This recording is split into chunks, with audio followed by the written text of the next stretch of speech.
On met bien des guillemets sur le mot analyser ses rêves. Alors effectivement, il existe parce que cette notion d'ombre et de lumière, ça nous vient de Jung, hein, comme on dit, mais nous, on le réimpacte dans l'action de la thérapie brève. C'est comment ça va venir se manifester effectivement concrètement dans vos rêveries ou dans vos rêves la nuit, à quel moment va y avoir de la douleur, ou il y a quelque chose qui va se répéter, qui va pas de pouvoir trouver de résolution.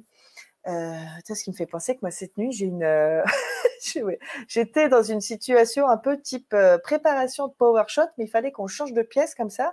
Et il y avait une citrouille qui nous poursuivait. Et ouais, bon. Et il y a un Citrouille, moment. tu veux qu'on en Ouais. parle après?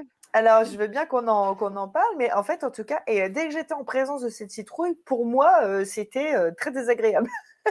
Donc, je ne sais pas là ce que c'est, et je ne cherche pas à dire, tiens, dans l'analyse jungienne, ou telle qu'on pourrait l'apprendre dans l'état du rêve avec Alain Héril, ça veut dire ça. Je veux dire, tiens, moi, cette citrouille, qu'est-ce que c'est?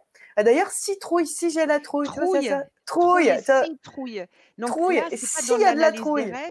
Ouais, Mm. c'est pas dans l'analyse de rêve là, mais en revanche, nous, on peut prendre le mot et on décortique le mot en disant citrouille il y a, qu'est-ce qu'il y a d'autre? On peut travailler avec ces mots-là.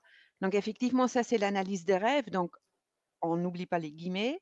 N'oublie pas les Euh, guillemets, et c'est tel que le sujet en parle, et que qu'est-ce que lui, il met en lumière dessus. Et qu'est-ce qui, selon lui, ça pourrait exprimer de ses inquiétudes, de ses dossiers en cours, de ces choses. Donc, observer qu'est-ce qui mhm. revient symboliquement dans le rêve ou dans le cauchemar, sachant que le cauchemar, c'est un rêve qui nous veut du bien.